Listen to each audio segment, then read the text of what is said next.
Intro diyan. Start hindi. Tay sa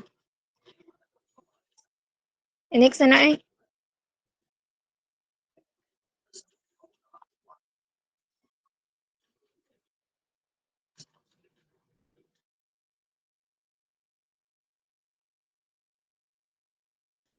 Tay sa Hari ay.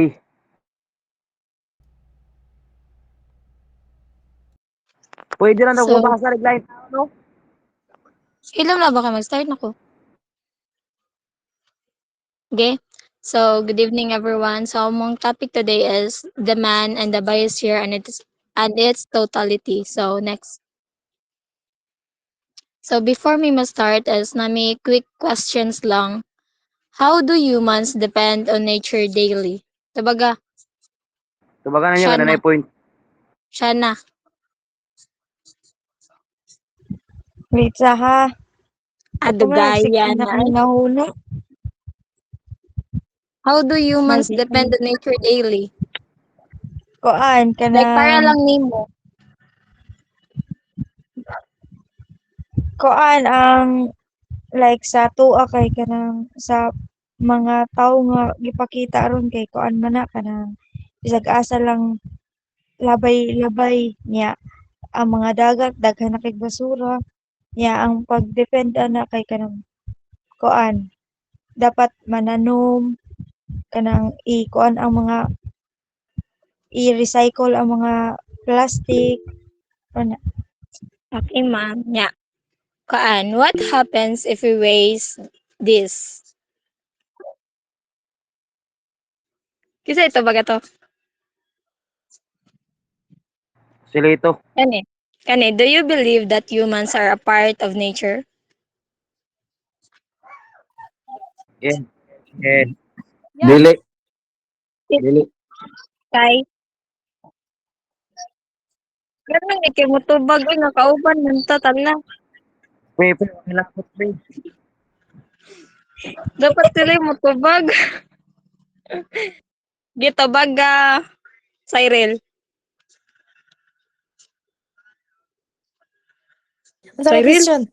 Unsa may do you question yan? believe do you believe that humans are a part of nature? Oo, kay kita be Saman, nagkuhan sa nature. nagunsa man. Ah, nag unsa pa nanay?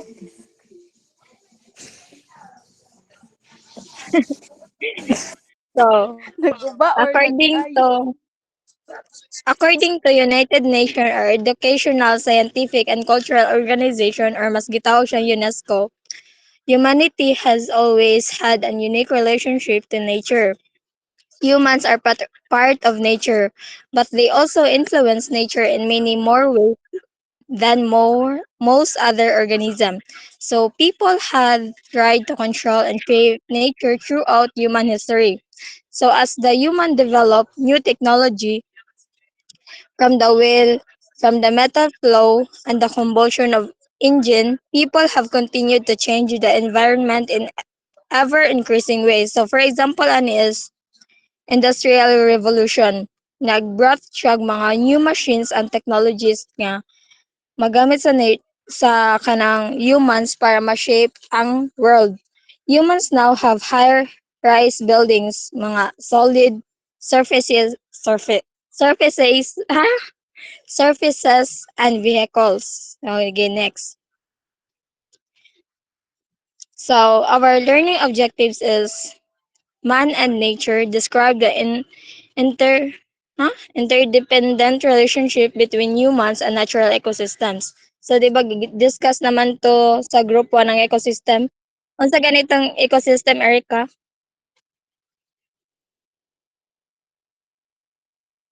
Hello.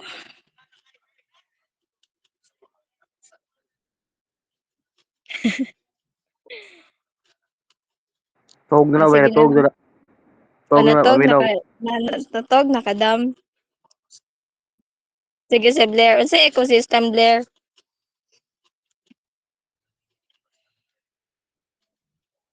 Ha? Ecosystem.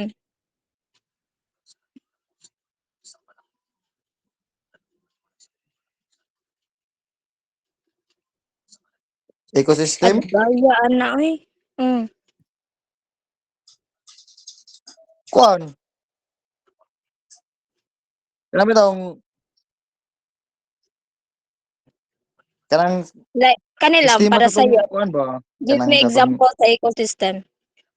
like sa ato ang sistema sa tong kuan kinabuhi or sa Oh, o kanang oh kuan si ba? Erika, si Erika. Si Erika. Kani Gray. Animals. Erika, Erika. Example kay kanang kuan, plants, animals, forests, oceans, nana. Thank you. So, including na diri ang biosphere. So, unsa ganito ang biosphere? Biosphere kato ng atmosphere, lithosphere, hydrosphere. Kasi tawagan Ana na siya nila. biosphere. Tara. So, ang tawagan na nila is kanang Earth Environmental Sphere. So, ang biosphere is thin life-supporting spectrum of Earth's surface extending from a few kilometers into the atmosphere to the deep sea. So, biosphere relatively wait, in a global ecosystem combine of living organism or biota and the abiotic or non-living factors. So, tagay na kong example sa biota. Gidiscuss na to sa group 1.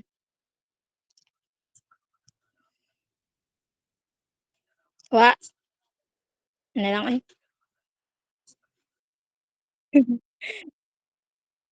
So, next is waste of resources. Identify examples of human-included waste like deforestation. Kaya tag deforestation, di ba? Like what happened sa Sierra Madre. Yeah, population and degrade the biosphere with local cases such as Philippine river plastics. Diba? Dagan na kay mga water bottles atong river. Need na siya kanang kuan. Kaya di ba na siya mulubog, mulutaw ra ba na. And next is conservation. Outline practical methods for resource conservation such as zoning in reserves like Palawan and community programs to sustain biosphere. So, ano next ani? Yung next daw. Oh, so ang Ako, anak ko, ako. UNESCO ang UNESCO is nagkuan sila program about the man and the biosphere. So ikaw na sunod na sila ito. Ako, ano eh. Dili oy. Ang UNESCO sa kalma lang. Mani nature, mani. Wala man sa PPT ang iyang isulti. Okay. Wala. Katong UNESCO ba kung gingon nimo? Sorry.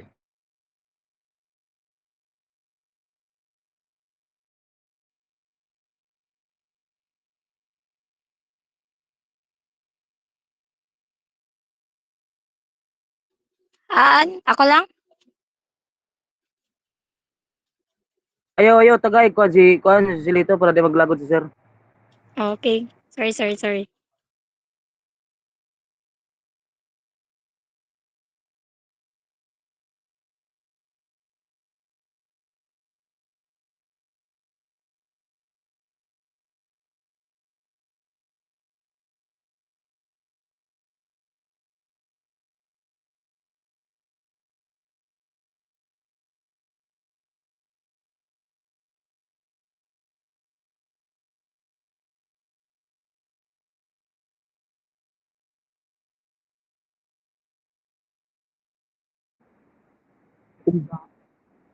Pre, what's up? Ako, na free.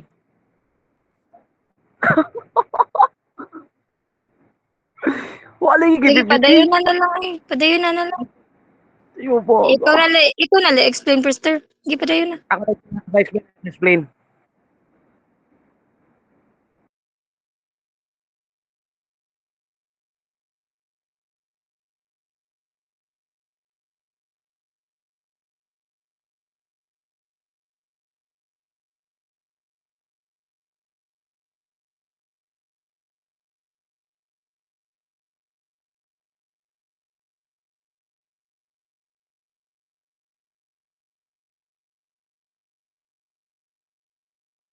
What's up? Ako explain.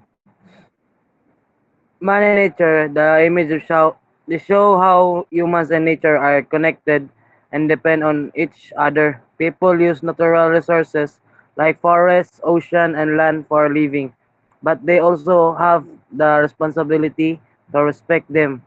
Programs like UNESCO, Man and the Biosphere help balance human activities with environmental conservation so nature can stay healthy while communities grow. Na siya examples guys. Mga examples guys ang Palawan. Um, kasi pwede mo basa diya.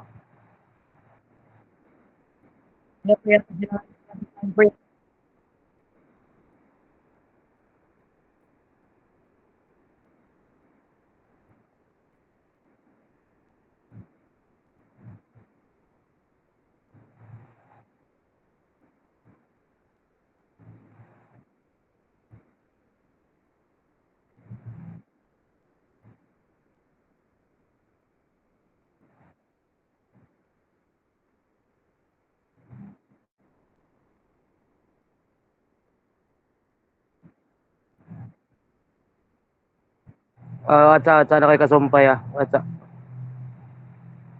And it's Palawan is a protected area that preserve coral reefs, forests, and mangroves. At the same time, it's helped local people earn to ecotourism and sustainability fishing. Some areas are strictly protected while others allow safe activity like tourists and farming. Then this shows how humans can benefit from nature while taking care of it. Next pray. Ako kanisa, ako ni pre. Waste of resources. Human activities often waste resources, leading to environmental degradation like deforestation, pollution, biodiversity loss.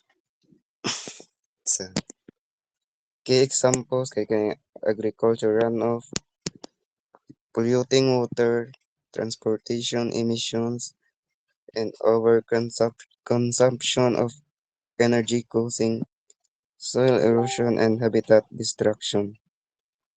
These impacts disrupt ecosystem as in seen in oil sands extraction, poisoning rivers like the Athabasca. It's a so ang waste of resources refers to the inefficient, unnecessary, or unsustainable use, consumption, or disposal of valuable materials, energy, time, or human effort like mga na-waste ra ba?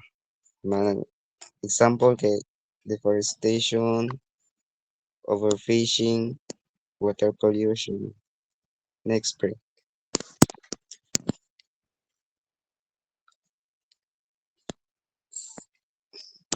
Deforestation in the Amazon. Large scale logging and agricultural expansion lead to habitat loss, soil erosion, and increased greenhouse gas emissions. Wait,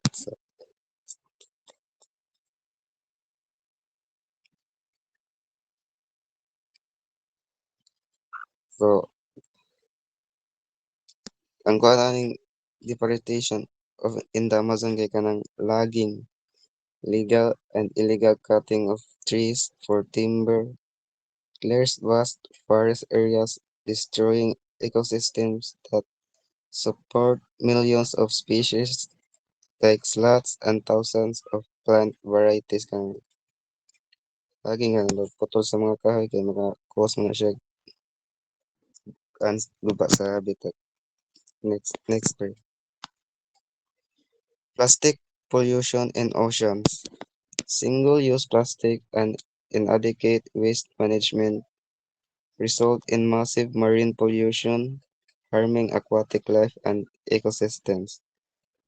Water pollution from textile industry, untreated wastewater from textile manufacturing contaminates rivers and soil, affecting human health and ecosystem.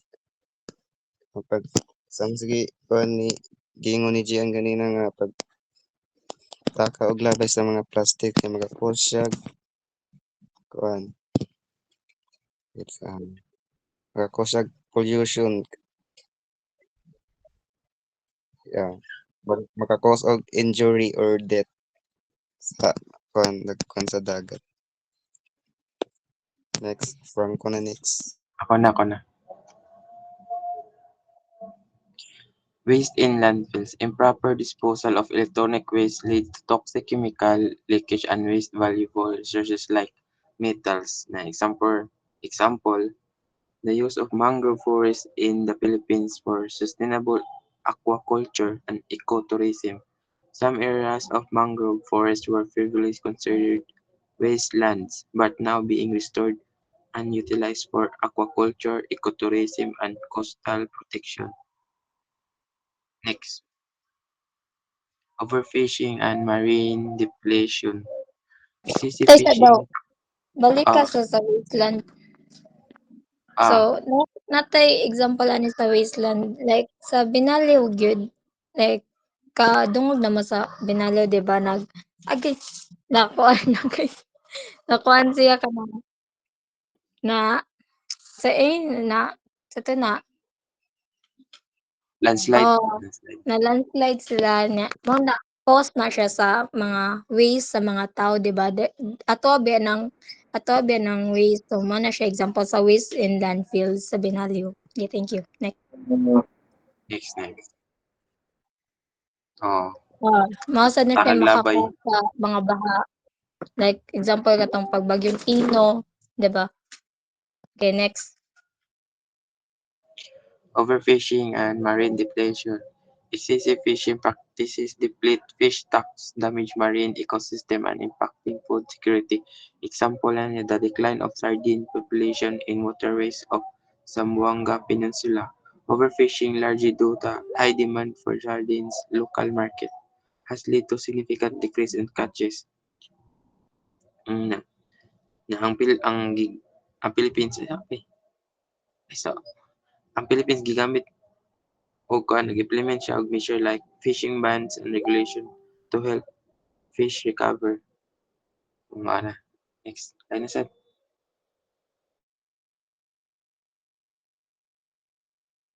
Ako na. Kisa sunod. Ako na. Conservation protects resources through sustainable practices to prevent depletion. Effective methods: plant native species, reduce, recycle, conserve water use, energy efficient products, and remove invasive weeds. Examples include creating pollinator gardens or volunteering in local habitat restoration to maintain biosphere balance. Is kanang naka-importante gid aning conservation resource conservation of resources naka-importante ani kay kuan to prevents depletion of finite resources and kuan makareduce sa pollution and waste. Next. Isa, sorry ka. Ha? So, ang kaning Balikon ako. pag-off daw. Ha? Nako-explain mo pag-off. So, Balikon na ang ako explain. kaning ayaw ako lang. Oh. So, ang kaning conservation of resources kanang isa ni siya ka sustainable practices nga makatabang gid siya sa atoa. Then, ang example ani is kanang pinaka-common na gid mag-plant o kana reduce, reuse, and recycle, di ba? Kabaw naman taon sana niya. Conserve water, like for example, kanang sa mga mall, ang ilang kasagaran gigamit ana sa CRS, dili gid na siya ingon nga tap water gid like kanang kuan na siya kanang gi-recycle na siya nga water. Then next is kanang use energy efficient products like dili kay ta maggamit sa kanang kuryente ana like more on mong daghan kay rog nagamit na gyud og mga solar panels. So okay, next. Yeah. Community-led reforestation projects like those in the Philippine Sierra Madre Mountains involve local communities planting native tree species and restoring degraded forests. This helps maintain biodiversity, prevents soil erosion, and supports local ecosystem. Pratong kuan pagbagyo sa Luzon katong uwan mo to'y nagkuan sa nagpahinay sa bagyong uwan katong Philippine Sierra Madre kay daghan masyag mga like tree mga puno.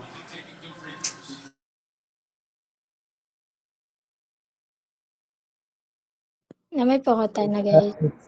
Wah. Ay, Na pangutana may guys. pangutana kay kami may mangutana. Oo, nun di question din, no? Yeah. Pila ka question? Activity man to niya, dili man face to face so kanan. Dili kanang kuan lang. Question lang. Nga like nakasabot ba sila sa tong report or wa? Go. Na may pangutana guys.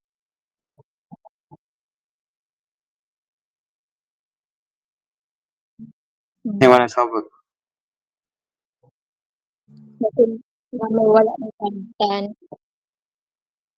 Na may wala ng sabtan kaya atong balikon.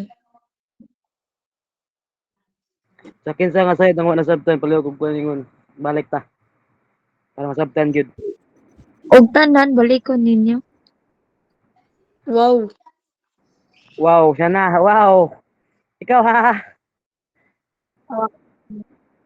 Pangutana man ka ha? Di og tanan ba balikon ba ninyo? Nangutana sad ko. Tanan. So Katulad tanan ka. wala ka kasabot.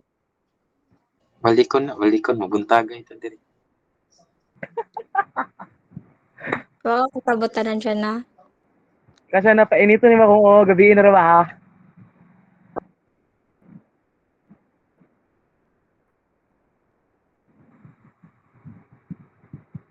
Sara na sad. Oh, naaram niya dai ikaw mo. Like Pagigilan din pero mo. okay, kanang sabotable ra man gid siya kay nagyan naman ni nato. Nasa example niya ang PPT sa kay masabtan na sa gid bitaw. Hmm. Di ba? Anak eh, ano Guys, na ako. uy, Thank you. group video. Sige.